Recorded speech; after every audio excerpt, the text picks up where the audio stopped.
আল্লাহ পাক আমাদেরকে ভালোই রেখেছেন, বলেন আলহামদুলিল্লাহ। কারণ যখন কোনো হসপিটালে যাওয়া হয়, হসপিটালের রুগীদের অবস্থা দেখলে মনটা খারাপ হয়ে যায়।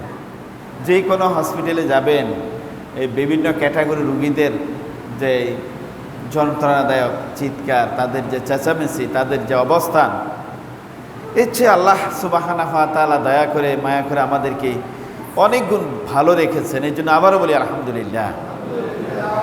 ভালো থাকাটাই আল্লাহর নিয়ামত, কোনো সন্দেহ নেই। আমরা গত জুমাতে সূরা বাকারা আলোচনা এক পর্যায়ে বলছিলাম, যুবকেরা সমাজে, যুবকদের কি কাজ, যুবকরাই পারে সমাজটাকে একটা পরিবর্তনের ধারা অব্যাহত রেখে সমাজকে সুন্দর করতে একমাত্র যুবকেরাই পারে, তাদের দ্বারাই সক্ষম। এখন নয়, সেই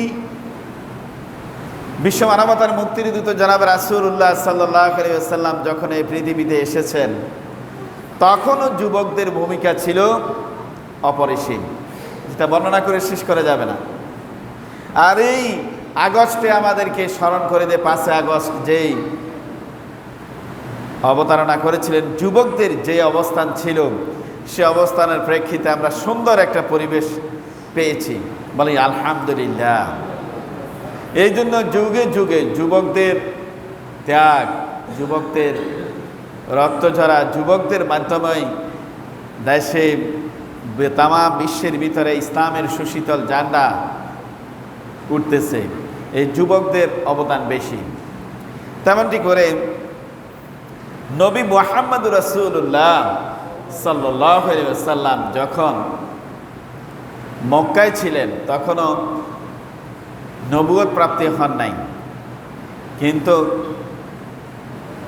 নবী করিম সাল্লাল্লাহু আলাইহি ইসলামের আদর্শে অনুপ্রাণিত হয়ে অনেক যুবক নবীদের দ্বারপ্রান্তে থাকতেন, নবীদের সংস্পর্শে থেকে সুন্দর জীবন রচনা করতেন। নবীজি যখন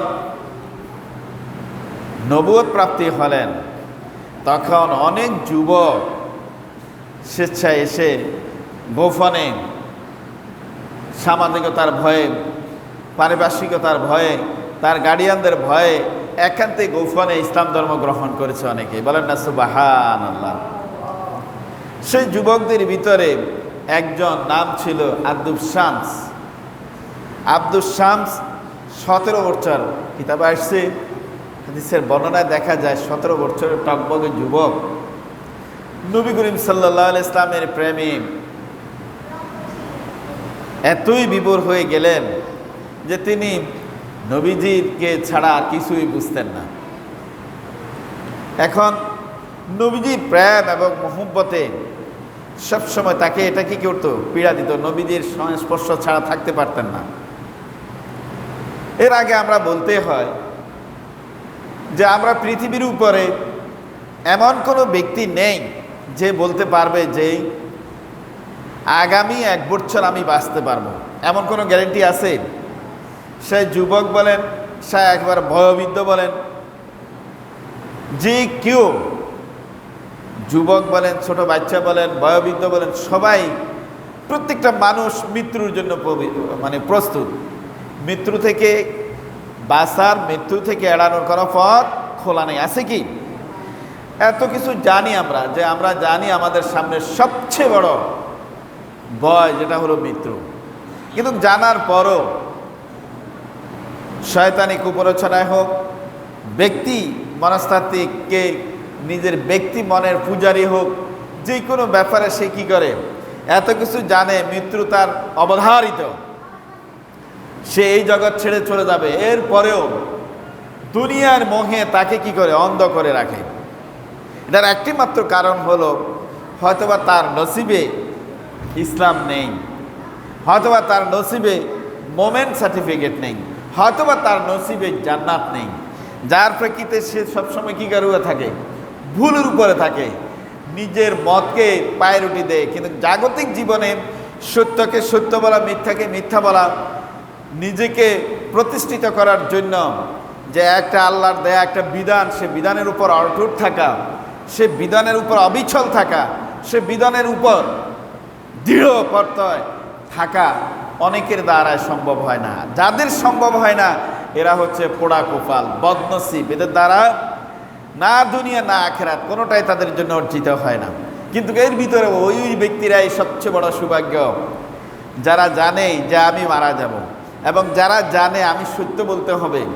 কোরআন আমাকে সত্য বলার জন্য বলছে। যদি আমি মিথ্যে বলি, মিথ্যেকে যদি প্রশ্রয় দিই, আমার দ্বারা যদি মিথ্যার কারণে মানুষ যদি কষ্ট পায়, সেটার জন্য আমি আল্লাহর দরবারে জবাবদিহি করতে হবে। না বাবা, আমার ওই পথে যাওয়া যাবে না। ওই ব্যক্তিরাই হলো সবচেয়ে সমাজে সৌভাগ্যশালী। বলেন না সুবহানাল্লাহ।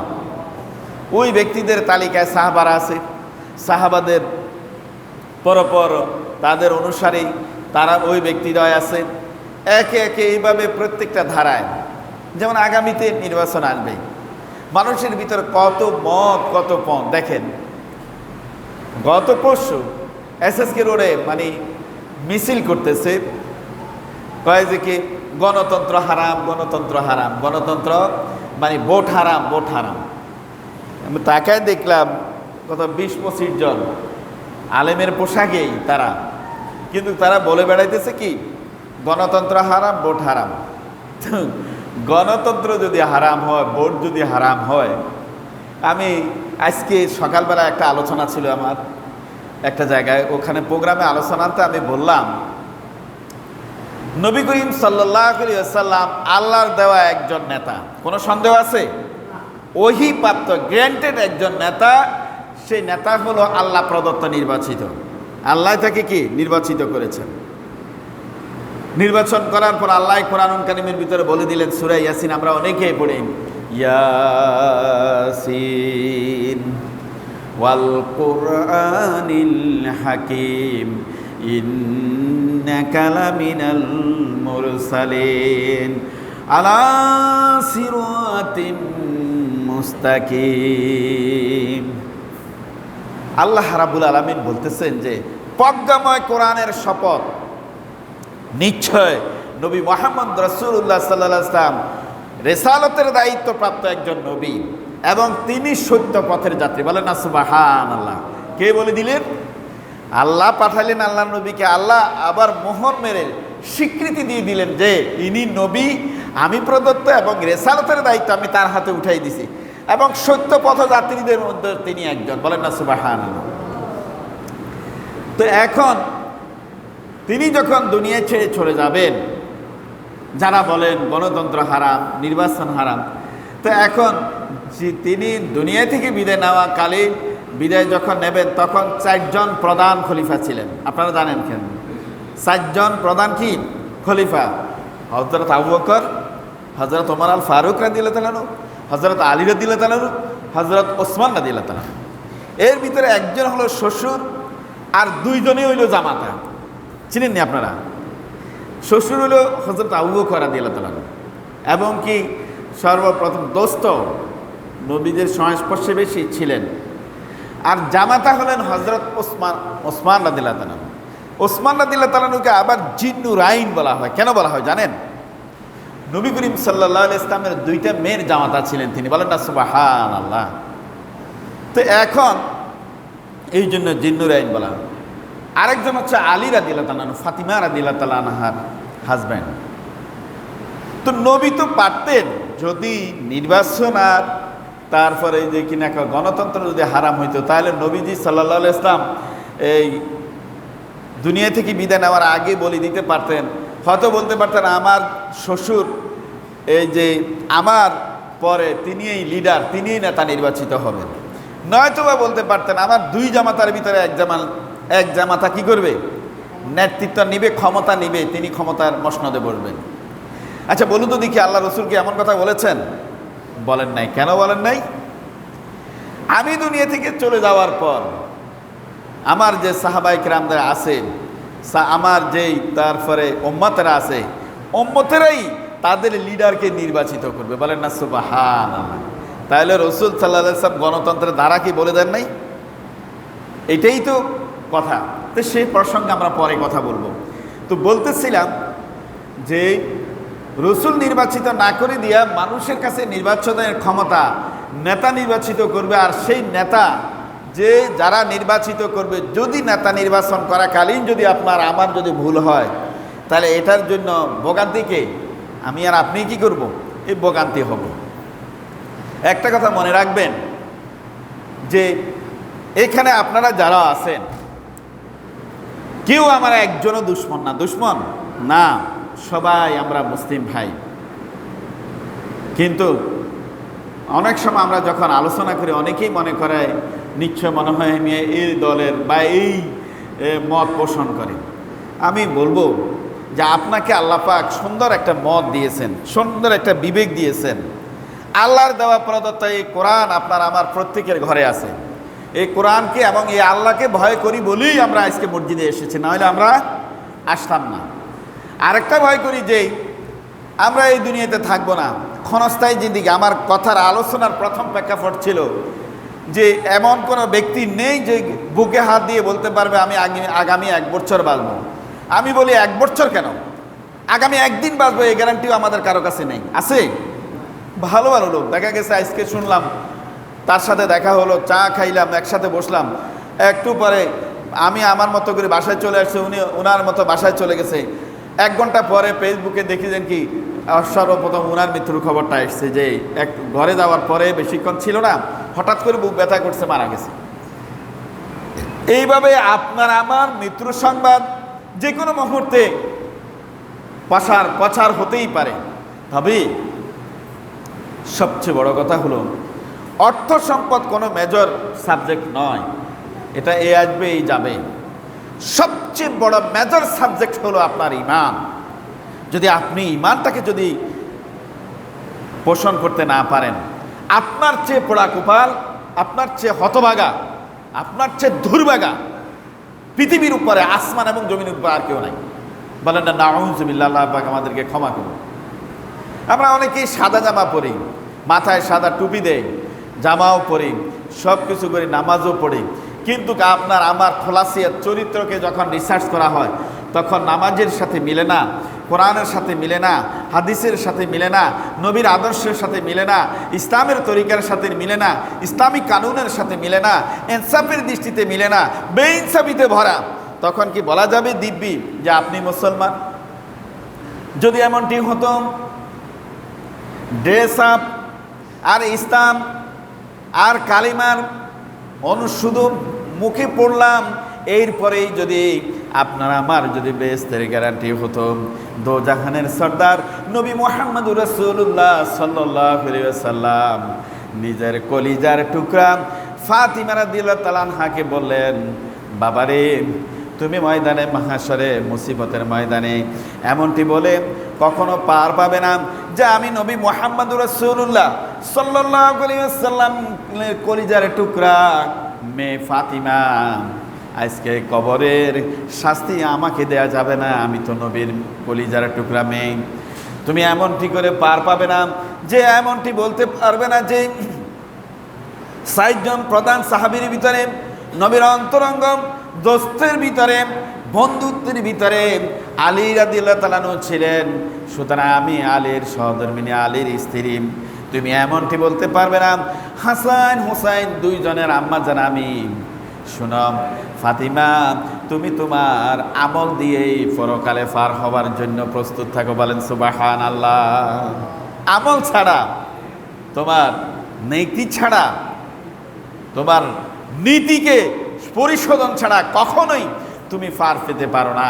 তাহলে দেখা যায় সে আলেম বলেন, সে বুদ্ধিজীবী বলেন, সে জ্ঞানী বলেন, সে নবীর মেয়ে বলেন, নবীর দোস্ত বলেন, কেউই নিজের সম্পর্কের কারণে পার পাওয়ার কোনো সুযোগ নাই।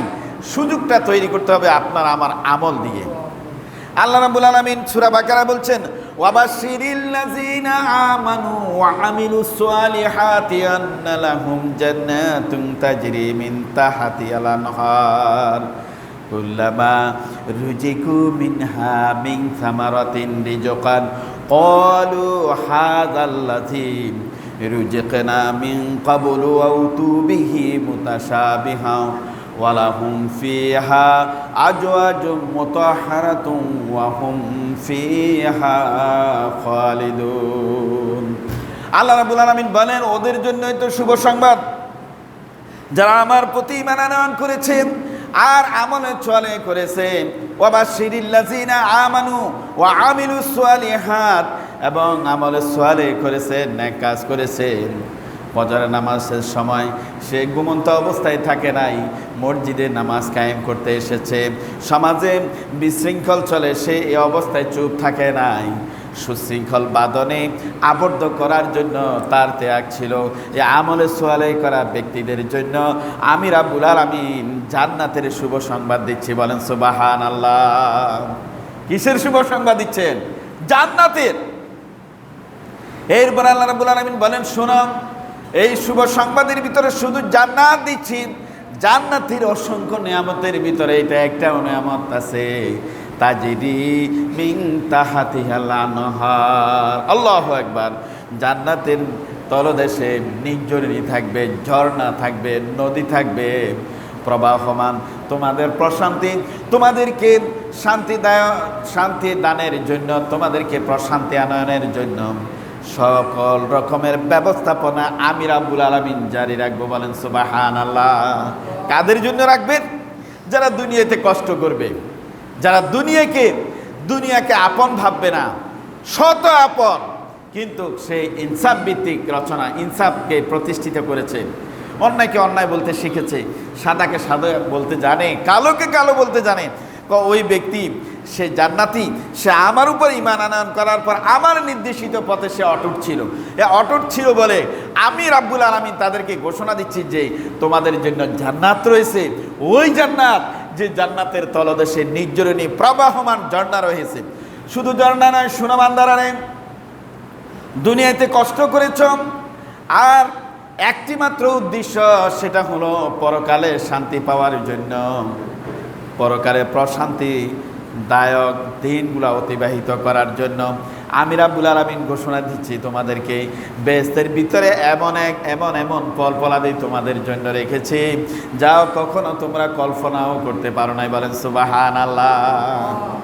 সূরাতুল গাশিয়ার ভিতরে জান্নাতের জায়গায় দেখেন, আল্লাহু আকবার, আল্লাহু আকবার, বলুন না আল্লাহু আকবার।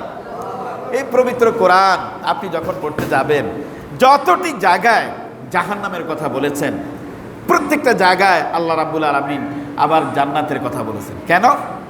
মানুষ যখন জাহান্নামের কথা শুনবে, মানুষ চিন্তায়, মানুষের পেরেশানি বেড়ে যাবে। আল্লাহ এই জন্য অভয় দিয়ে বলছেন, বান্দারে তুই সঠিক পথে আসলে তো তোর জন্য আমি আবার সুন্দর ব্যবস্থাপনা রেখেছি। তোকে তো আমি জাহান্নামের আগুনে পোড়াবো, এই জন্য তৈরি করিনি, আমি তো জান্নাত আত্মা তৈরি করেছি। এই জন্য আমার বান্দাদেরকে আমি জান্নাতে বেশি রাখতে চাই। বলেন না সুবহানাল্লাহ। কিন্তু আপনার আমার পথ এত মসৃণ পথের ভিতরে আমরা কোনটা কাঁটাযুক্ত পথে আমরা হাঁটি। এরকম মানুষের স্বভাবে কি এরকম, সঠিক পথ পাওয়ার পর আমরা ভুল পথে বেশি হাঁটি। যার প্রেক্ষিতে কেউ হয়তো হাঁটি বন্ধুত্বের কারণে, কেউ হাঁটি সংগঠনের কারণে, কেউ হাঁটি দলবাজির কারণে, কেউ হাঁটি স্বার্থের কারণে। এই যে সাধারণ স্বার্থ, যে আমি অনেক টাকা করির মালিক হব এই পথে থাকলে পরে, কিন্তু সে যদি বুঝতো এই টাকায় তার জন্য কাল হবে, এই টাকায় আবাদুল আবাদ তাকে জাহান্নামের ভিতরে রাখবে, সে এক টাকাও ছুঁইত না। ছুঁইত? পরকাল মানুষের টাকা, অন্যের হক, এটা বিষাক্ত সাপের চেয়েও খারাপ, ভয়াবহ, কিন্তু দুনিয়ার উপরে বোঝে না। অনেক সময় আমরা ফেসবুকে দেখতে পাই যে কি বিল্ডিং, অট্টালিকা, বাড়ি। কালকে একটা দেখলাম স্ট্যাটাস দিচ্ছে যে দেখেন এ কি সুন্দর, মনোরম, মন কেড়ে নেওয়ার মতো একটা বাড়ি নির্মাণ করেছে, 3 তলা ভবন। আর এই 3 তলা ভবনের ভিতরে কত চাকচিক্য পরিবেশ রচনা করেছে, সামনে ঝর্ণা দিয়েছে, আউটলেটে ঢুকতেই বিলাসবহুল বাড়ি, চোখ কাড়া কাড়া। এরকম আমরা বাড়িগুলো দেখি না? আজকে বাড়ির মালিককে নিচে খাটের উপর শোয়ানো অবস্থা রাখা হয়েছে, জানাজার জন্য অপেক্ষা করতেছে যে 10টা জানাজা হবে, এখন তাকে রেডি করে 8টা থেকে রেডি করে খাটের উপর রাখি না আমরা, এরকম খাটের উপর রাখা হয়েছে। কাহারে কত পোড়া কপাল যে এই বিল্ডিং করার জন্য সে কত তৎপর ছিল, অন্যের টাকাকে নিজের গাড়ি এনেছে, অন্যের হককে নিজের না হক করে বিল্ডিং করেছে। অথচ আজকে এই বিল্ডিংয়ে তার ছেলে মেয়ে আত্মীয় স্বজন হই হুল্লোড় করতেছে, মৃত ব্যক্তিকে রেখে তারা খাওয়া দাওয়ায় মগ্ন, জানাজার জন্য অপেক্ষা আছে। আর এই ব্যক্তি মৃত লাশটাকে রেখে দিচ্ছে, তার পাশে একজন লোক বসাও নাই। বলেন আল্লাহু আকবার। এরকম নিদর্শন আমরা দেখি না? দেখার পরেও কি আমাদের হোশ আসছে?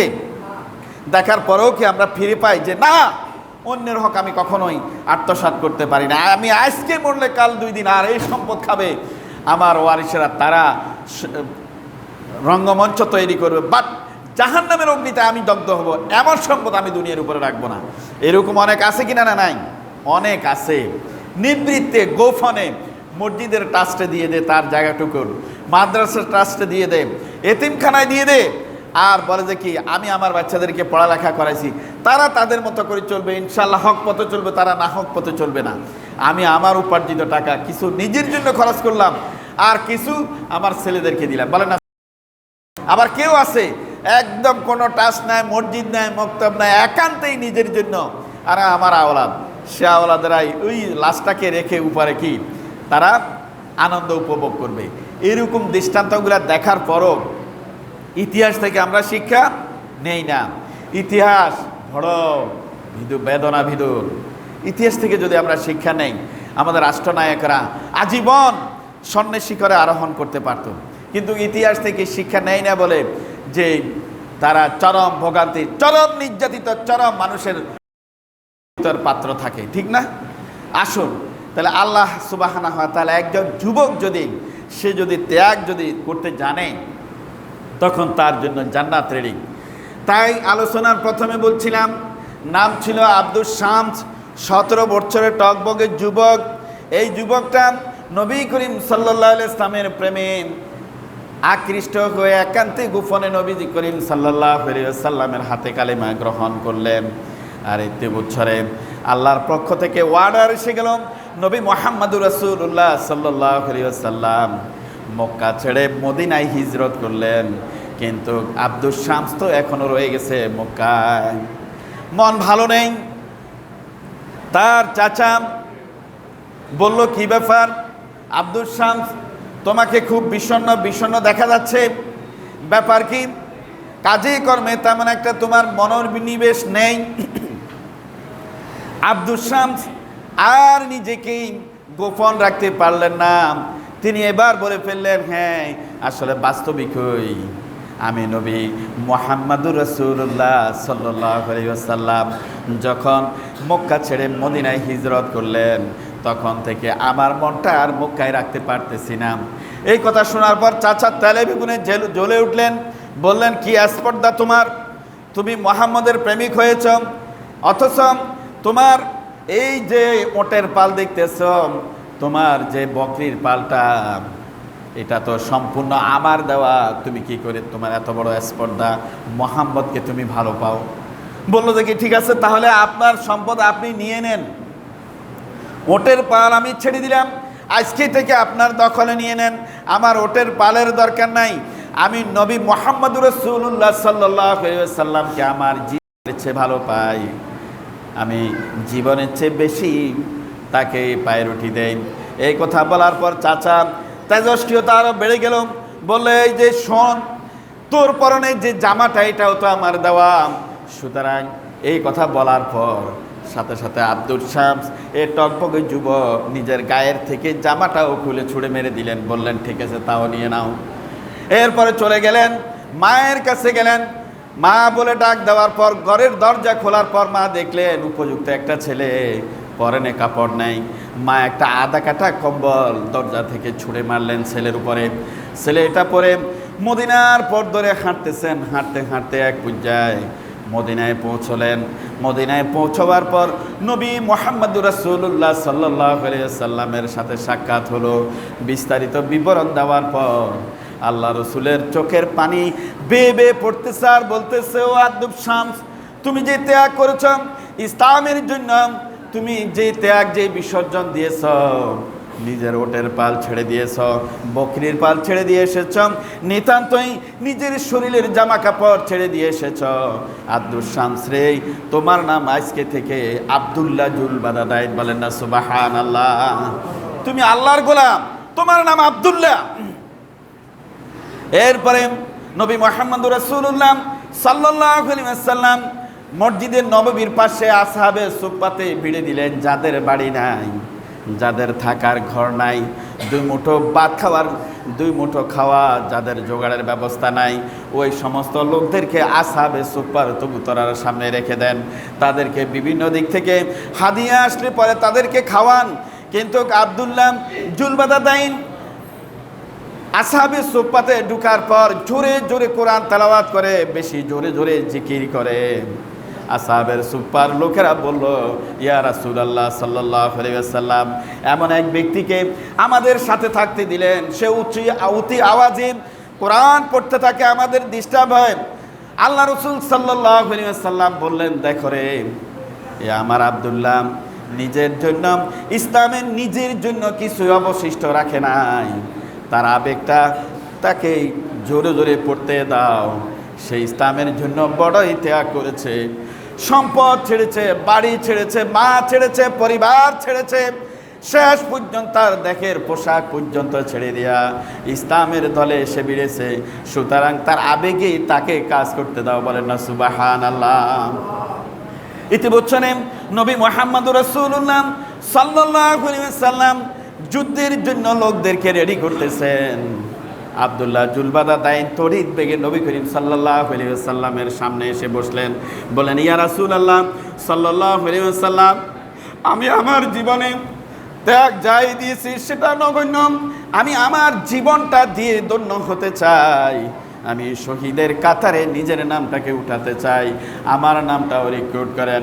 আল্লাহ রাসূল সাল্লাল্লাহু আলাইহি ওয়াসাল্লাম একজন সাহাবীকে বললেন, একটা গাছের বাকল নিয়ে আসো, গাছের চামড়াটা নিয়ে আসো।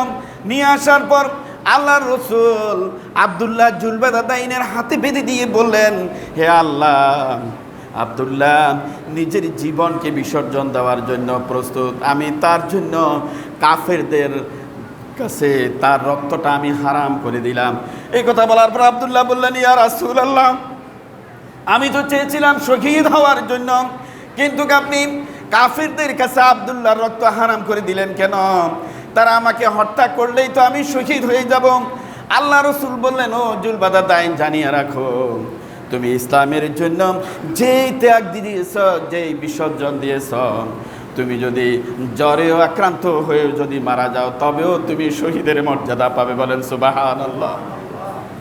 যুদ্ধের ময়দানে লোকেরা চলে যাচ্ছিল, নবী করিম সাল্লাল্লাহু আলাইহি ওয়াসাল্লামের কাছে মেসেজ এলো, ইয়া রাসূলুল্লাহ সাল্লাল্লাহু আলাইহি ওয়াসাল্লাম, আসহাবে সুফফাতে যে ব্যক্তিটা জোরে জোরে কোরআন তেলাওয়াত করত, যে ব্যক্তি বেশি জোরে জোরে জিকির পিকিরে মগ্ন থাকতো, এই ব্যক্তিটা প্রচণ্ড জোরে আক্রান্ত হয়ে মারা গেল। আল্লাহ রাসূল বললেন, যাও তার জন্য তোমরা কবর রেডি করো, আমি আসতেছি। জানাজা আমি মুহাম্মদুর রাসূলুল্লাহ সাল্লাল্লাহু আলাইহি ওয়াসাল্লাম দেব। জানাজা দেওয়ার পর বিশ্বনবী মানবতার মুক্তির দূত জনাব রাসূলুল্লাহ সাল্লাল্লাহু আলাইহি ওয়াসাল্লাম কবরে দাঁড়িয়ে গেলেন। রাত্রিবেলা দাফন হচ্ছিল, মিটি মিটি আগুন জ্বলছিল। এই আলোর ভিতরে দেখা যাচ্ছে আব্দুল্লাহ জুলবাদা দাইনের কবরে মুহাম্মাদুর রাসূলুল্লাহ সাল্লাল্লাহু আলাইহি ওয়াসাল্লাম কবরে রাখার পর বললেন, ইয়া আল্লাহ, আব্দুল্লাহ জুলবাদা দাইনকে আমি রেখে দিচ্ছি, তার জন্য জাহান্নামের অগ্নিটা হারাম করে দাও। বলেন সুবহানাল্লাহ।